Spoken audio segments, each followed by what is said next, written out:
s'asseoir avec le grand et pas dans le de ce monde. De manger avec le grand de ce monde. Jésus. Yes. L'homme la voisin comme on a pas battu.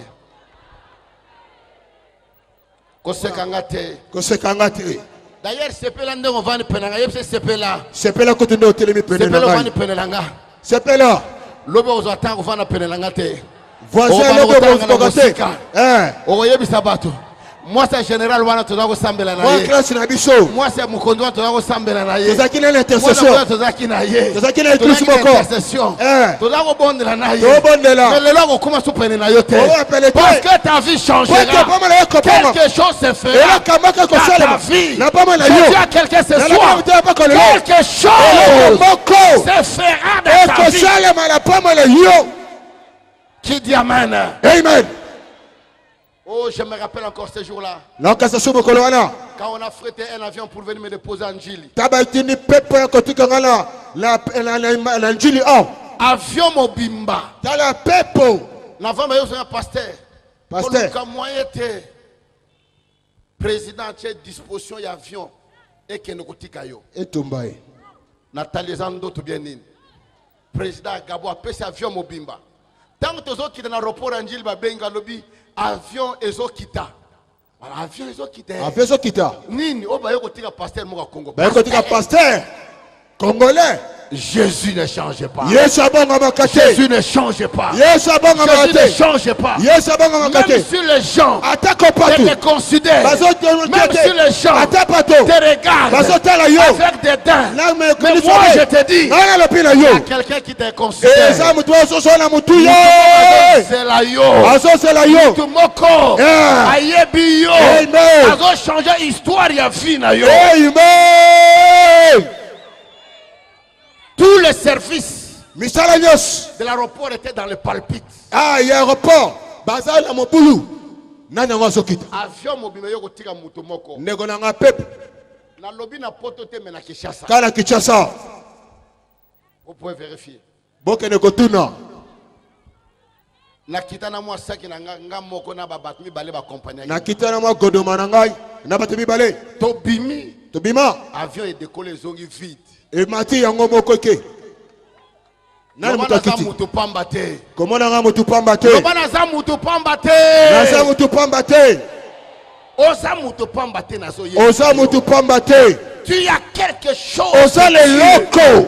Et ce soir, je dis aux démons, je dis aux démons, qui ont lieu ta vie, qui ont détruit ta vie, ce soir, ces démons vont libérer ta vie. Quelle que soit leur origine, quelle que soit leur durée, cette maladie doit libérer ton corps. Il faut tomber. Loba nazo mata. Loba nazo mata. Nazo kende. Voisin nazo kende. Kosimbangate. Nazo kende. Nana lobi amen. L'Éternel notre Dieu peut changer l'histoire de ta vie. Faire des grandes choses à ta vie. Laissez-moi dire au peuple de Dieu, il y a des gens qui croient quand nous faisons ce travail, c'est pour l'argent. Mbongo na bimis na musala o ata boche mabonza ezoko ka dépense na mukolo moko te ata 1/10 te. Offrande bochaki lobby et coquille même offrande, il y a dépenses, même 1/10 à mukolo moko te. Pour vous dire, on ne travaille pas pour l'argent. Dieu nous bénit autrement.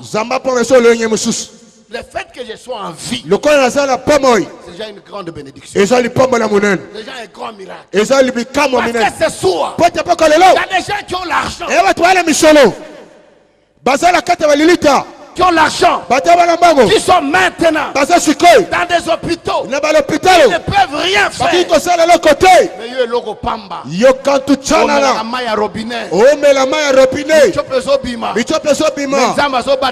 kola zopatela etumba ye akresha bangungi na musi zamba zopobola etumba ye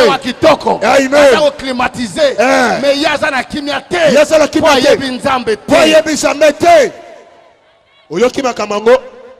Je dis à quelqu'un ce soir, tu peux être ministre, tu peux être PDG, tu peux être député, tu peux être sénateur, président de la République. Mais si tu ne connais pas Jésus, tu es mort. Tu es mort. Tu es un cadavre vivant. Tu es mort vivant. Si tu n'as pas Jésus, le jour où tu mourras, lentement et sûrement en enfer. Je dis à toi qui m'écoute à ta maison. C'est à toi que je parle. Malgré ton occultisme, là où tu es, tu te crois fort. Je te dis, vois sur le temps, vois sur le moment de te repentir, vois sur le temps de donner ta vie à Jésus-Christ. Demain, il te sera trop tard. Trop tard. Voici le moment. Bon.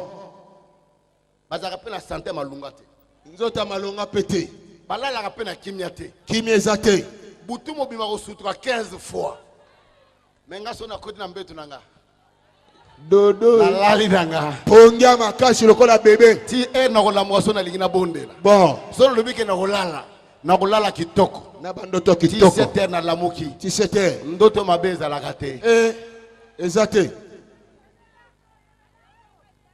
Voilà pourquoi je nomme toi qui passes ton temps dans des choses inutiles. Jeune, écoutez-moi. Yoka. Les lots on a 20 ans. On a 25 ans. On a mon boulot yo lingi. Mais qu'on bosse na te kozo kola. Tango comme on a 50 ans, ma kamozo sala le lobo sala ngole société. On va regretter. Vie, ils ont un souci maté. Et qui n'a qu'à liboso. Amen. Pour te dire, voici le temps que Dieu te donne. Voici le temps de venir. Nous étions venus comme ça. Moi, à 19 ans, je me suis converti. À 19 ans, j'ai donné ma vie à Jésus. À 21 ans, j'ai commencé ce ministère. Il y a des gens qui se moquaient de nous. Il y a des gens qui disaient sur des aventures. Mais Pona Yesu kaka yoka likambo la quartier ba lula yo. Amen. Bata mokili ba kamwa yo. Amen. Bato ba loba asimbi nini yebisa bango na simbi Yesu. J'ai saisi Jésus. C'est Jésus à qui je cru. C'est Jésus est capable de briser ngambele na kufa nena kata ce qui est sauté. Quand j'étais à l'internat, on a fait un accident. J'étais le seul qui est sorti.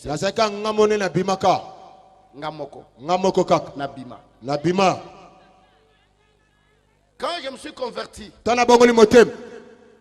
à Manzengele où j'habitais chez nous, ndaku chambre nanga epela moto. Sukona bande kolala moto epeli. Matele zika. Et dessina karandenga na lalaki. Obine ba desina moto soki ba tutaki na moto kaso akufisko yo mbetu moto décidé. Moto zwangate. Ba bimisa matela na tongo. Balabala mobima na poto teme la kishaso ko vérifier. Bato alba te mwana azandenge mususu. Etombaye. Moto zwangate. Soki nzamba batelanga muta mukila ko simangate. Amen. La paix Bible dit, pas un seul cheveu de ta tête tombera si Dieu ne le permet pas. L'élévation ne vient ni de l'Orient ni de l'Occident. L'élévation vient de l'Éternel. Et la Bible dit, quand Dieu élève, personne ne peut rabaisser. Quand Dieu bénit, personne ne peut maudire. Et c'est ça que je dis à quelqu'un, ton temps arrive. Ton temps arrive. Finis le désert. Finis le désert. Dieu veut te faire entrer dans le pays des Canaan, dans le pays où coule le lait, où coule le miel. Dieu veut te faire entrer dans la gloire. J'ai prié dans ma vie un jour d'arriver à Brazzaville. D'arriver un jour même à Brazzaville. Le jour que je devrais partir à Brazzaville. Je me suis réveillé 4 fois, je pensais qu'on était matin. 4 fois. Pour moi, je voyais que c'était la finalité. Et vous le savez. Je pars en Europe vendredi, je rentre lundi. Dimanche, samedi, dimanche, lundi, Nzambe. Kolo. Alokotaka. Atombolaka. Apambolaka. Naliko lakelo na pokwa lelo. Yoka papa. Vi na yo. Amen. Ekotika la témoignage. Amen. Na kati ya quartier na yo. Amen. Vi na yo. Amen. Ekotika la lisolo. Amen. Na kati na mboka oyo. Amen. Vi na yo. Amen. Ekotika na bikamwa. Amen. Esiko vandaka. Amen. Bata ko bunda bako Amen. Bamuso bako loba. Amen. Asimba kisi. Amen. Boyoka ngoti. Kizami na simba biloko. Simba biloko. Asimba kisi. Bon ba pekisa moto simba. Basi ba pekisa kende ko simba. Yo pekende. Toko mono yo na balabala zo lokota matiti. Yo moko na balabala. Mutu moko ko lata balabala simba. Soko lingo simba. Poko lelo. Na yebisi yo. Ba simba kake loko moko. Amen. Yesu Masia. Yesu kaka. Soko simbi Yesu. Soko simbi Yesu na boma na yo. Vina yo ebongwani. Yo kama kambo. Ta vie changera. Sers Dieu dans la justice, dans la fidélité, dans la droiture. Sers Dieu avec sériosité. Ce n'est pas le cas que nous vivons aujourd'hui. Mawa. Tant que tu as côté na sabanzete, na ma papa. Tozo banga nzambe to salela ye. Lelo nzamba laksi bizo kalinzaka. Musapite. Église et baby. Etonge baby malamoko. Où est Dieu? Wapizam. Nous sommes là pour montrer nos voitures. Tozana poto la sami tuka. Nos maisons. Bandaku. Ce que nous avons en compte. Ongala zana ngo misolo. C'est des fidélités. Biloko sangatina pa. Mokolomoko. On va laisser ça. Okotika yango. Okotona moi sanduku ya muke. Moi sanduku. Bakeko tiko libanda na zamba bakundi yo bazongi ndeko kozwa iloko nini okozwa nini bakotanga kombo une année 2 ans 3 ans mbula moko mibale batanga so kombo na yo te batu babosani yo histoire ezali susute masolo eza susute mais si tu as servi le Seigneur soko sala lisambe ton nom comment la yo sera gravé dans le royaume de Dieu dans le ciel. Voilà pourquoi ce soir je voudrais prier pour toi. Jeune homme, je voudrais prier pour toi. Je voudrais prier pour toi.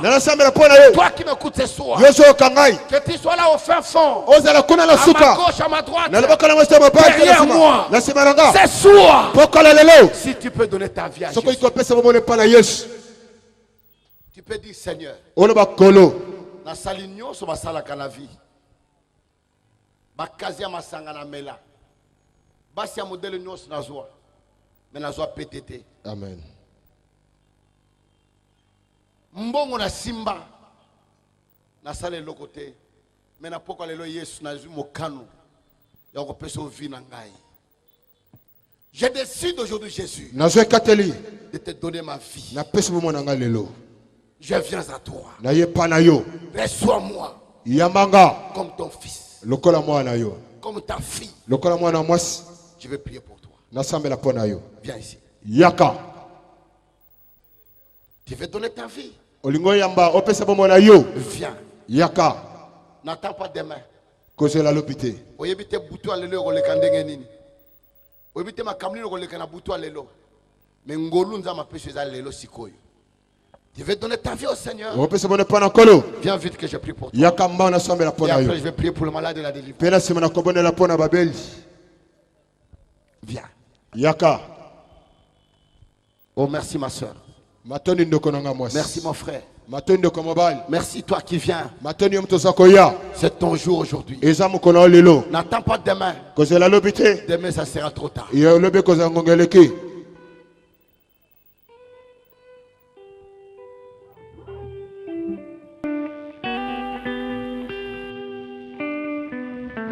Même tu es là derrière. Vers l'hôtel de midi.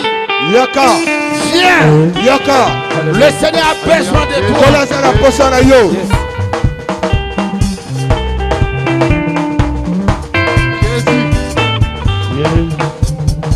Yaka lelo moninga Kolo Yesu akobengaka yo Ye azali mosungi na yo Yaka lelo koboya te Ndeko yaka Yaka lelo moninga Kolo Yesu akobengaka yo Ye azali mosungi na yo Yaka lelo koboya te Oh yaka lelo semeraka Olo Yesu akobengaka Jésus t'appelle ce soir, viens. Ye azali mosungi na yo Yaka lelo koboya te Ndeko yaka Yaka lelo moninga Olo Yesu akobengaka yo Ye azali mosungi na yo Yaka lelo koboya te Ayaka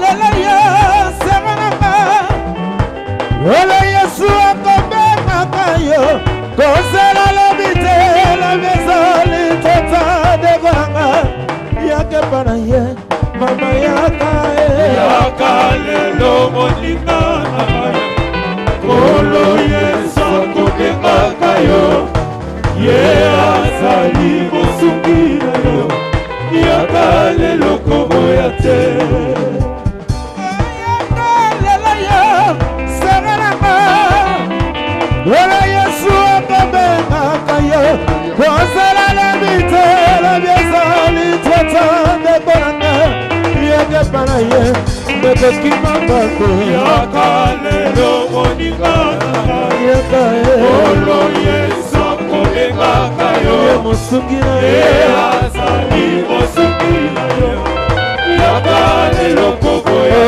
Ndeko yaka Yaka lelo moninga Yaka Olo Yesu akobengaka yo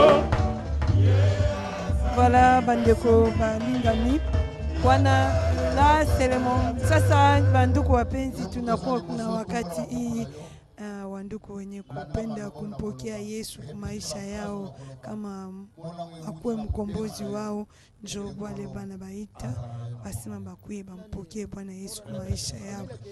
C'est le moment de recevoir notre Seigneur Jésus comme leur Seigneur et Sauveur, car ils ont voulu donner leur vie à Jésus-Christ. Ils sont là, nombreux. L'homme de Dieu les a appelés pour recevoir Jésus. Après avoir écouté cette belle parole, ils se sont décidés, ces jeunes gens, pour recevoir Christ dans leur vie, qu'il soit leur maître, qu'il soit leur Seigneur et Sauveur. C'est pourquoi ils sont là. L'homme de Dieu prie pour eux. Voilà, je vais passer aussi les micros à mon frère Pierrot Soutia pour vous parler en langue de Lingala. Matondi mingi ndeko Victoire Lilala na bande ko nyonso basa kolanda biso to ebana malamu ete lelo ezalaki mokola mibale lokoto ba koloba tango nyonso bongo mosali na nzambe auti koleisa biso bilei oyo tokana kite oyo moto nyonso akokaki kosatandre nango te kasi nzambe asalaka likambo nyonso na lolenge ya kokanisa po azali mwana na moto te mpona kopesa. Tolanda libondeli ya mowumbu na nzambe bongo tokokoba. Tolanda nao libondeli ya mowumbu na nzambe. Je te prie, Père, de bénir tes fils et tes filles. Veuillez écouter la parole de ce soir. Qui sont venus te donner leur vie. Je crois. Il y a des évangélistes. Il y a des pasteurs. Il y a des apôtres. Il y a des médecins. Il y a des gens de toute vie, Seigneur, au milieu de cette foule. Donne bénir leur vie. Que tu bénisses leur vie et que leur vie soit transformée. Au nom de Jésus. Soyez bénis. Amen. Amen. Écoutez-moi. C'est Jésus que vous avez reçu. A besoin de grandir. Un jour, nous aussi, nous étions venus comme tu es venu là. Nous étions dans la foule comme tu étais. On avait pris la décision de dire, Jésus, nous te donnons notre vie. Nous lui avons donné. Il nous a sué les larmes. Il a transformé nos vies. Il le fera dans vos vies. Tous les mardis, à partir de 17h, voici notre église. C'est là où je prêche. Tous les jeudis, à 17h, nous sommes là. Tous les dimanches, à 7h, nous sommes là. Viens. Jésus ne manquera pas de faire quelque chose. Si tu n'as jamais reçu le baptême, par immersion, demain, nous avons baptême. Le matin, à partir de 7h, sois ici. Il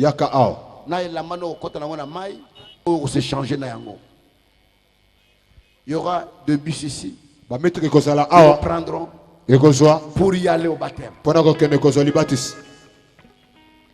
Demain matin, il n'y a pas culte. Nous allons nous retrouver seulement le soir pour prier pour vous. Tous ceux qui vont avoir leur baptême, je vais prier pour eux pour le baptême du Saint-Esprit. Demain, et j'imposerai les mêmes malades.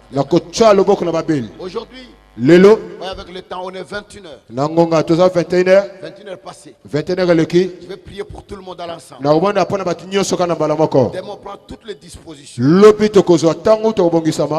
carburant soit disponible. Parce que ce n'est pas l'argent qui avait manqué pour acheter le carburant. On va tout organiser demain. Pour qu'on commence à temps. Le frère Joseph viendra à temps. Gospel la puissance à temps. Il y a le frère Louvois qui sera là aussi demain. Nous aurons le temps de louer le Seigneur et de prier pour vous. Amen. Que le Seigneur vous bénisse et vous rentrez à vos places. Nous acclamons très fort le Seigneur. Je demande à toute l'assemblée de se lever. Mettons-nous debout, je voudrais prier pour le malade.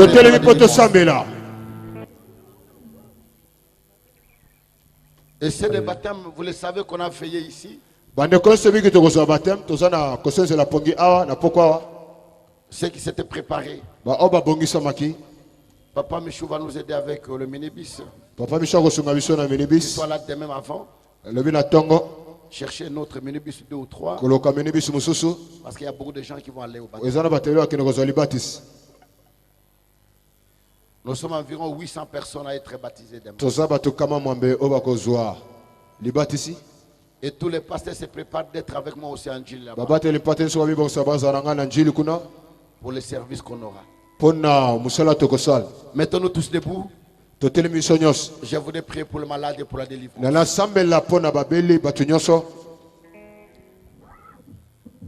Notre bien-aimé qui est malade là. Ces deux pieds sont cassés, on ne peut pas passer parce qu'on a mis des barres de fer. Mais je viendrai, je lui imposerai mes mains. Avant que je parte, je viendrai prier pour toi. Je vais t'imposer ma main. Je prendrai ton adresse. Avant que je voyage, je ferai un crochet te voir chez toi et prier pour toi. Quel que soit là où tu habites, même si le véhicule n'arrive pas, je ferai les pieds, je viendrai. Mettons-nous tous debout. Nous fermons nos yeux. On nous connaît avec cantique d'adoration. Nous allons prier. Ferme les yeux.